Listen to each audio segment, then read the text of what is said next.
या क्षणाची राजकीय वर्तुळातली सर्वात मोठी महत्वाची बातमी येत आहे। अखेर राजकारणात भूकंप झालाच। शिंदे गटाला आतापर्यंतचा सर्वात मोठा धक्का। होय, ज्याप्रमाणे आता ठाकरे गटाचे वकील कपिल सिब्बल हे कोर्टामध्ये आपली बाजू मांडत आहे आणि खरी गावाखेड्यातील शिवसेना ठाकरेंचीच हे कोर्टामध्ये सिद्ध करीत आहे, त्याप्रमाणे काही मोठ्या मंत्र्यांना, काही मोठ्या आमदारांना भीती वाटू लागली की आता शिंदेंच्या हातातून धनुष्यबाण जाणार, खरी शिवसेना ठाकरेंकडे जाणार आणि त्या भीतीमुळेच एक मोठा भूकंप झाला आणि मातोश्रीवर काही मंत्री, काही आमदारांचा गट येऊन पोहोचला। अहो, या महाराष्ट्रामधील तळागाळातील जो कार्यकर्ता आहेत, गावाखेड्यातील जो सच्चा शिवसैनिक आहेत, त्या सगळ्यांना एकच वाटत होतं की जे झालं ते झालं, परंतु परत पुन्हा शिंदे साहेबांनी उद्धव साहेब ठाकरेंकडे परत पुन्हा यावे, दोन्ही शिवसेनेनी एकत्र व्हावे आणि परत पुन्हा एकजुटीने काम करावे। परंतु तसं काही होत नव्हतं आणि आज आणि अखेर आत्ताच असा काही निर्णय झाला। त्यानुसार शिंदे गटाला सर्वात मोठा दणका। काही आमदार, काही मंत्री डायरेक्ट संजय राऊत यांच्या संपर्कात आणि मातोश्रीवर एकच जल्लोष, मातोश्रीवर एकच आनंद उत्सव।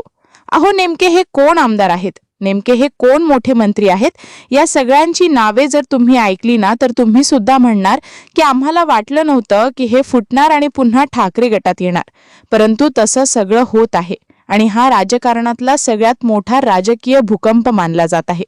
नेमकं आता हे सर्व आमदार कोण, हे सर्व मोठे मंत्री कोण, हे सगळं आपण तुम्हाला याच व्हिडिओत यांच्या नावासकट वाचून दाखवणार।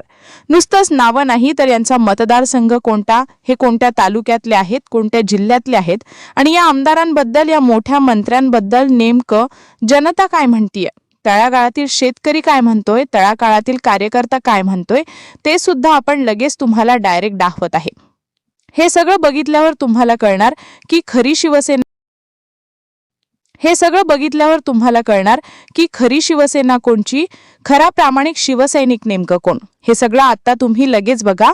फक्त तुम्हाला एक काम करायचं आहे, नेमकं मातोश्रीवर काय झालं आहे, संजय राऊत कोणासोबत बैठक करीत आहे, ते सगळं तुम्हाला बघण्यासाठी या व्हिडिओला पूर्ण शेवटपर्यंत बघत राहा। अजिबात कुठेही हा अर्धवट व्हिडिओ सोडायचा नाही, पूर्ण शेवटच्या मिनिटापर्यंत बघायचा, कारण की या व्हिडिओच्या शेवटी आपण तुम्हाला त्या सगळ्या आमदारांची नावे, त्यांचे मतदारसंघ हे सगळं आपण शेवट वाचून दाखवणार आहेत। त्यामुळे पूर्ण शेवटपर्यंत बघत चला आणि या मोठ्या आणि महत्त्वाच्या बातमीसाठी आत्ताच एक व्हिडिओला लाईक झाला पाहिजेत, लगेच एक लाईक करा। अहो, राज्यामध्ये आजही शेतकऱ्यांचे मोठे प्रश्न आहेत, विद्यार्थ्यांचे मोठे प्रश्न आहेत, गोरगरीब जनतेचे मोठे प्रश्न आहेत, परंतु हे सगळे प्रश्न असताना काही मोठे मंत्री, काही मोठे आमदार जनतेकडे दुर्लक्ष करतात। खरा शिवसैनिक, सच्चा शिवसैनिक जनतेसाठी लढणार आहेत आणि त्यातूनच काही मोठ्या मंत्र्यांना वाटू लागलं की जनतेसाठी आता काम करायचं आणि एकच मोठा निर्णय आणि डायरेक्ट मातोश्रीवर आमदारांचा गट दाखल, मातोश्रीवर एकच जल्लोष, एकच आनंद उत्सव। हे सगळं बघितल्यावर तुम्हाला पंतप्रधान पदाच्या शर्यतीत येऊ शकतो म्हणून आत्ताच याचे पंख कापा। पंख कापा हा मराठीतला शब्द आहे, हा मराठीतला शब्द आहे, मग दुसरं काय कापायचं, पंख नाही तर नाही। म्हणजे मला देवेंद्रला विचारायचं, तुम्ही पक्षी नाही, मला पंखच नाही, बरं पंख नाही कापत, मग दुसरं काय कापू ते सांग, मी वापरतो तसा शब्द। पण हा पंख कापा हा शब्द म्हटल्यानंतर म्हणजे तुम्ही भरारी घेऊ नये अशी ज्यांची एक इच्छा किंवा तयारी आहे, हीच गोष्ट नितीन गडकरींच्या बाबतीत केली होती की नाही, तुम्ही आठवा। कारण नितीन गडकरी आणि देवेंद्र फडणवीस यांना संघाचा पाठिंबा आहे। नितीन गडकरी पक्षाध्यक्ष झाले होते, भाजपाध्यक्ष झाले होते, देवेंद्र फडणवीस मुख्यमंत्री झाले, संघाचा पाठिंबा आहे। आणि हा प्रश्न मी संघाला विचारतोय की तुम्हाला मान्य असलेला, तुम्हाला हवा असलेला पंतप्रधान होऊ नये म्हणून ही छाटाछटी चालले, ही संघाला मान्य आहे का, ह्या प्रश्नाचं उत्तर मला संघाने द्यायला पाहिजे। होय, आम्हाला मान्य आहे, आम्ही ते म्हणतील ते, आम्ही सुद्धा त्यांचे गुलाम झालो आहोत, कारण नड्डांनी मागे म्हटलंच होतं की आता भाजपला संघाची गरज नाही म्हणून। ही सगळी मारामारी लक्षात घ्या आणि तुम्ही कुठेतरी आपण अडकून राहावं। नुसते पेपर फुटत नाहीयेत, विद्यार्थ्यांची नशीब फुटतायत। नुसतं काही नीटचा पेपर फुटला, जय श्रीराम, टीईटीचा पेपर फुटला, जय श्रीराम, दुष्काळ पडला, जय श्रीराम, मालाला शेतकऱ्याच्या शेतमालाला हमी भाव नाही, जय श्रीराम। नाही, हे आमचं हिंदुत्व नाहीये। आमचं हिंदुत्व आहे हृदयात राम, हाताला काम आणि शेतमालाला दाम हे देणारं आमचं हिंदुत्व आहे. घर पेटवणार आमचं हिंदुत्व नाहीये, तर घरातलं चूल पेटवणार आमचं हिंदुत्व आहे. आणि ते होऊ नये, मराठी माणसामध्ये मारामाऱ्या व्हाव्या म्हणून या सुपारी सेना काढलेल्या आहेत. त्यांनी शहा सेना काढलेली आहे. आपलेच लोक आपल्यातनं फोडतायत आणि आपल्या अंगावर टाकतायत. म्हणजे मारामारी कोणाची होणार? आपली. गद्दारांसोबत. गद्दार कोण आहेत? आपल्यातनंच गेलेले, आपल्याच. आता रक्ताचे नाही बोलत, कारण त्यांच्या रक्तामध्ये गद्दारीचं रक्त मिक्स झालंय. पण भांडत आपण बसणार आणि राज्य कोण करणार? ती लोक.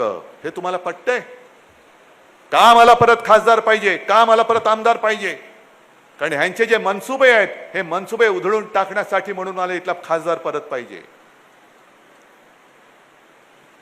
अगदी देशाचा पंतप्रधान कोणी झाला तरी महाराष्ट्राचा प्रश्न त्याच्यासमोर छाती ठोकपणाने मांडणारा, मला मुख्यमंत्री हा म्हणून इथला मुख्यमंत्री मला शिवसेनेचा पाहिजे. जे गद्दार गेलेले आहेत, हे बघा ना, नीटचा विद्यार्थीचे वडील, काय कोण उत्तर देणार याला? नीटचा पेपर फुटतोय, टीईटीचा फुटतोय, आणखीन कसले फुटतायत? कोणी कोणाला काही म्हणजे काल एक कार्टून बघितलं की एक जण एका ऑफिसमध्ये घुसतोय की आमचा पेपर फुटलाय, मंत्री महोदय कुठे आहेत? आणि तिथला तो शिपाई सांगतोय ते गेलेत खासदार फोडायला. पेपर फुटला त्याचं काही नाहीये, पण ते खासदार फोडायला गेलेत. असे हे फोडाफोडी करणाऱ्यांना कसं फोडायचं हे तुम्ही आता ठरवायचंय.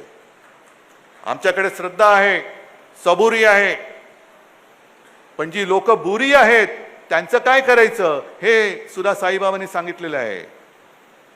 आणि विकास निधीच्या गप्पा शिर्डीमध्ये नका सांगू.